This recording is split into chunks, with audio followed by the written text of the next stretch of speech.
Moin moin and hello ladies and gentlemen, welcome to another IEM review, and today for you I have something from Kiwi Ears. We have the Kiwi Ears Etudè.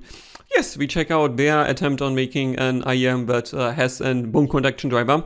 Here they call it vibration transducer IEM. I tackle a bit more about the driver later on. And yeah, we check out what this thing can or can't do. First, packaging accessories. That's what packaging, as you can see, is not that big. It's about, I would say, the height of a mouse or something like that, also the depth of a mouse. There's no graph on the back or on the side, which is a bit strange because Kiwi Ears usually prouds himself as making very good measuring IEMs. Then this outer thing slides out like this. Then you get greeted with a matte black box on the inside, which you have to shake a bit in order to get it open. And then on the inside, here would be IEM and the accessories. Accessory-wise, you do get this carrying case, which I had to remove. I got a bit stuck there, so sorry for the cut here. And this thing is a bit squishy, as you can see. It's not that sturdy. The zipper, though, is totally fine, goes smooth enough. And opening it, you have a net on the inside to store your accessories. And as accessories, you do get 3 random sets of silicone ear tips, which are very close to each other. So none of this has a much wider outlet, none of this has like a much smaller outlet, and there's no foam and nothing else special. It's just random as silicone ear tips. So there definitively could be some improvement being done here. So packaging accessories overall, I think for the price is okay. I've seen better, I've seen worse, so it's fine. Next, I would say we check out the cable. This is what they get you here. So I still maintain, I think something similar I've seen with the Olina or other IEMs at quite a bit less money. So I would like to see a bit better here. But in the details, you do get a strain release here at the bottom, which actually does release some strain. The plug itself is relatively small and a bit slippery, so I'm not the greatest fan of this. It's like a bit difficult to grip. And the cores themselves, as you can see, is relatively thin. I think it's 4 cores that are twisted together. And while being smooth enough, as you can see here, I just don't feel it's that sturdy. And I have definitely had cheaper cables that felt more sturdy than this. Again, splitter here, same style, cables on top. Let's get a little bit closer. Same thickness, so there are 2 twisted cables then. Chin slider here does move nicely enough. It has some friction without having too much. And I think it's a pretty decent implementation for a chin slider. And last but not least, let's go to the top of the cable here. If I get untangled, that is. Whoop. Top of the cable, as you can see, the actual bending radius here. Don't want to pressure it in any way, so don't fake it, is medium, I would say, slightly below medium. And I don't find this too comfortable, but also not too uncomfortable, because the rubberization, as you can see at the bottom here, is like, I would say, medium thin, so it's not that springy if you do this motion, as you can see, not that springy. So I think comfort-wise this should be fine, and because it doesn't have too much texture, I also don't think there's a big issue. Last but not least, the connector. Black aluminum shell here. There's a color indicator, which I do like to see. And overall, summary for the cable, it's okay. It will get the job done. It just doesn't feel as sturdy or as nice as other cables for cheaper IEMs. Next, we check out the IEM itself. This is the bad boy here. And as you can see, this style here that we're going for is, I don't know, like yellow with a bit of purple inside, which is difficult to see in cam in the black here, like here in the middle. There's a bit of purple, it's sparkly. We have like a metal frame around it here. And I think as a summary already for the build here, there's not really much to complain at all. The faceplate seems to be integrated well. You can feel it with your thumb here, but the seams are basically invisible. There's a pressure hole here, there's a pressure hole here near the cable. And the cable itself is also integrated nicely, I mean the 2-pin connector here. And because it's a 2-piece design, so you have the shell here and then the faceplate here, there isn't much that we can break on you here. And the front, you can see this has 3 sound tubes that also seem to be totally fine, and there isn't really much like unique in terms of build or no real quirks that I can complain about here with this IEM. But that brings me then to comfort, and I'm not sure whether it's visible, but dang, this is a chunky ass IEM. This is among the biggest that I have had so far. The HS80, which I had reviewed before I got this, is basically the same size and it was also pretty big. So this really is big in all dimensions, minus the nozzle length that is pretty average. So while I think if you don't have a really small ear, you should get this to fit nicely, If you have a small ear, it's probably just a bit big overall. But even if you have a shorter ear canal, like I do, this nozzle is absolutely fine. It's not too long, it's not too short, it just manages to fit my ear pretty damn nicely. But keep in mind, the diameter is not the smallest, so yeah, if you have really small ear canals, this might still be a bit much for you. But overall, in terms of comfort and fit, I think it's okay. It's, as I said, a bit big, but other than that, the contouring is not too strong, it's not too weak, it does fit me well without being uncomfortable, even for some extended amounts of time. So next, after that, let's talk about isolation, and this might be a really big IEM and you might expect it to isolate well, but this is relatively hollow on the inside, so that means the density of this is not as much as it is for other IEMs, and that means in day-to-day life, while it does isolate above average, I think if I would have gone for a bit more infill, a bit more resin all around here, it would be like 2 grams heavier, but overall this would benefit for isolation. Now we are above average, but not much, and while I think this is totally fine for basically all situations in day-to-day life, so like most commutes you will be okay, even some more noisy environments. If I would have gone for a bit thicker resin overall, I think this would have been really well isolating IEM. Then drivability, and this clocks in at 5 ohms at 104 decibels per milliwatt, so it is super efficient on paper. And in day-to-day life, I can tell you, yeah, I mean, there isn't much to complain here. Even on the random Apple dongle, which has, I think, 80 milliwatts of power or something like that, this got more than loud enough, and I didn't really miss anything overall. Again, if you're going for more power, something like the Up-5, I mean, there might be a light improvement in the staging department to my ear, but it's not much. So percentage-wise, random dongle gives you like 90% of what this is capable of. Upping it a bit really probably improves staging a tiny bit, and then you get 100%. But more than this, like let's say 240 milliwatts or so, you definitively don't need. Like it doesn't really get much better, even on desktop setup. So now we are tackling sound and general sound characteristics. This is characterized by Kiwi Ears, and I'm not making this up, we are saying it, it's a basshead IEM. And I won't really say it's basshead IEM at all. Check out the measurements I have done here. So yeah, while this is or can be characterized as a warm IEM, it's not really that bassy. It goes for, I would say, like V-shaped characteristics, but it's not too V-shaped.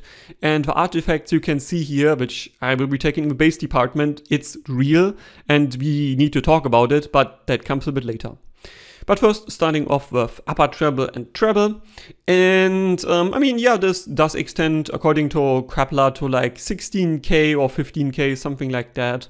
And I would say this is about right. Like maybe 14K or so to my ear is reachable, and after that it dips. So you do get some upper air frequencies here. You do get some generally like feeling of stage and room through this, having a bit more air. But it's not the greatest, and that means even if you have some very fine details, those could get a bit lost. But again, for this price point, honestly, it's not much of a complaint, especially because this is going for a warmer signature overall in this V-shaped spectrum. So I don't really have complaints about the upper treble here. Same goes for mid-treble, honestly. Like, this can be characterized as warm without being too warm. So you still have all of the details you want. You still have macro details, you have micro details. Everything you want is present here. But again, let me just throw on the super mix. The super mix is more my flavor of tuning. I would maybe reduce the 2.6 or 2.7K what this peak is by like 2 decibels maybe or so, or 1.5 decibels, something like that, for a bit better balance. But overall, super mix is more my type of tuning, and this goes a very similar direction, just more warm overall.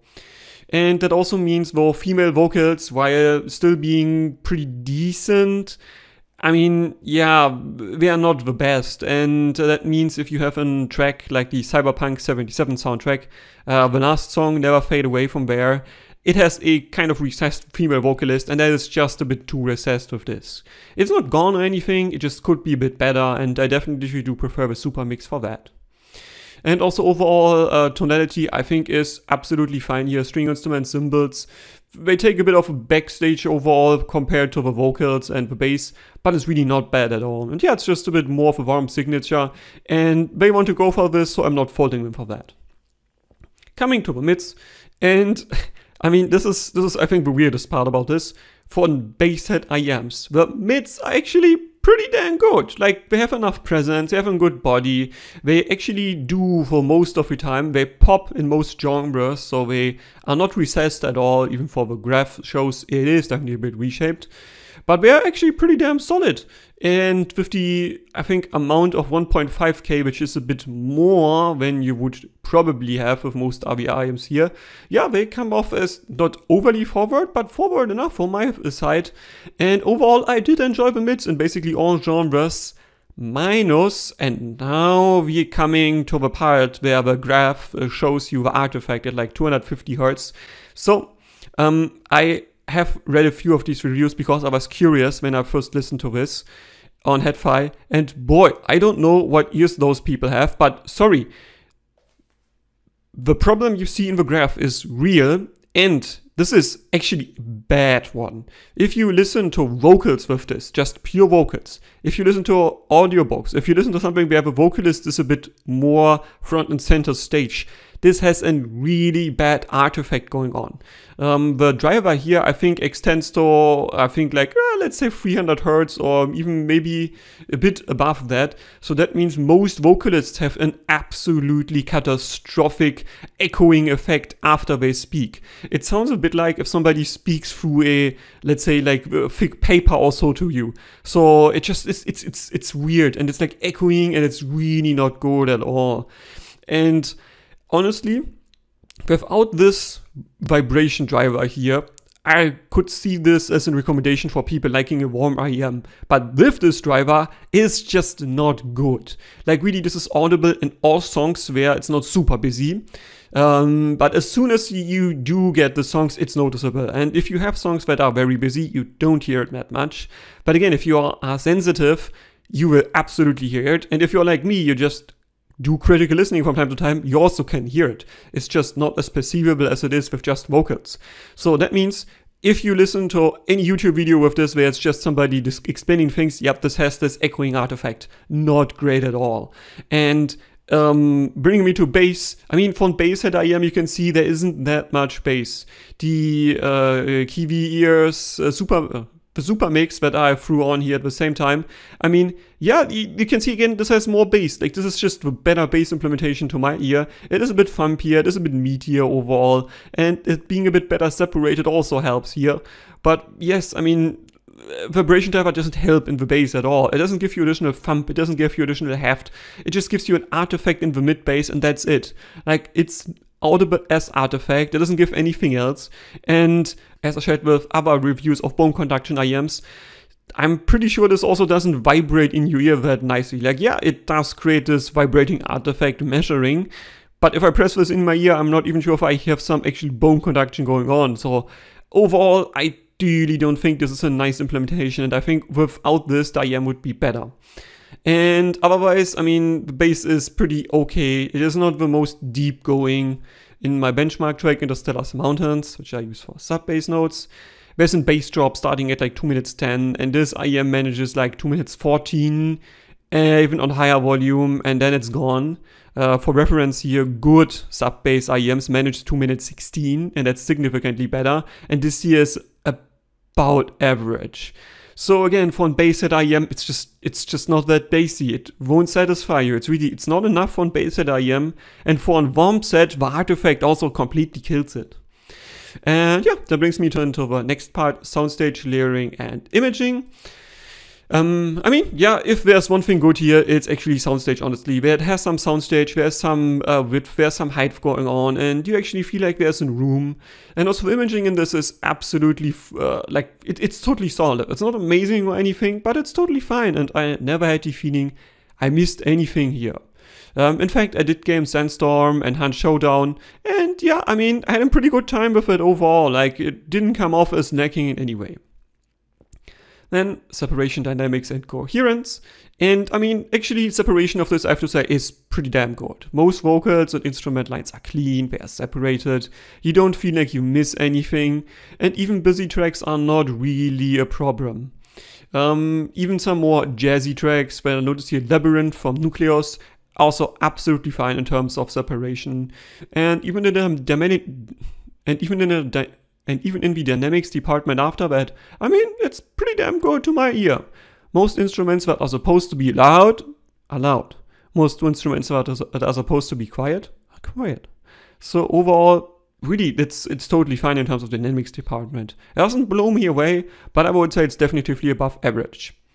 And when we come to coherence, and I mean, I already ranted about the bone conduction driver, which is, I can tell you now as a small fun fact, I'm pretty sure this is the same driver that is used in the Polar Anvil, or a very, very similar one. So if identical or very similar, they have these same weird springy noises. If you tap this, you can hear and feel the springiness.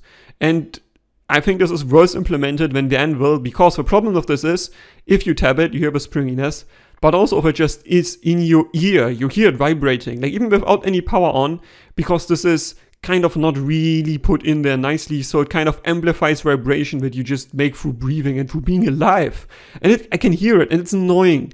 And if you then still put something else in the video on it, where you still get the artifacts, dang, this driver is just, it destroys the coherence overall. Like if you have a complete song where it's like different notes happening from bass to treble, yeah, you just always hear this damn vibration that just comes off as an artifact in the frequency response. So really, coherence, sorry, it's bad, and I really would say this is one of the worst coherent IEMs I have heard because of this artifact.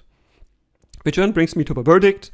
So, I mean, first, this is not a bass head IEM, as I said multiple times in this review. This is a warm IEM, and if they would have removed the bone conduction driver / the vibration transducer, which is the exact same thing here, it would have been a better IEM. I would have probably recommended it for people looking for slightly warm representation. I would have said, yeah, it's totally fine, you can go for it. It fits well enough, it looks at least pretty unique in this color scheme. It gets you 3 random silicone tips, which could be better, but I guess for this price, it would still have been okay. But then they put the vibration driver / bone conduction driver in, and it's just not working. Really, this ruins the IEM for me. And while other IEMs like the Quintet, the bone conduction driver doesn't really do anything. It's not audible, it doesn't do anything negative, it's just there, not doing things. That's okay. Like, Quintet still sounds great without it. But this here, it just makes it worse. So really, I cannot recommend the Etude due to this vibration transducer here. It's just, again, when I just tap it, I notice how it vibrates with my fingers, and this is audible also in your ear, and it's really, it's not good. It's really, I would say, remove this, like Kiwi Ears, just don't use this driver, it's just not working. That's it, hope you enjoyed it. Questions, recommendations, or criticisms, please leave a comment. Non-Spector out.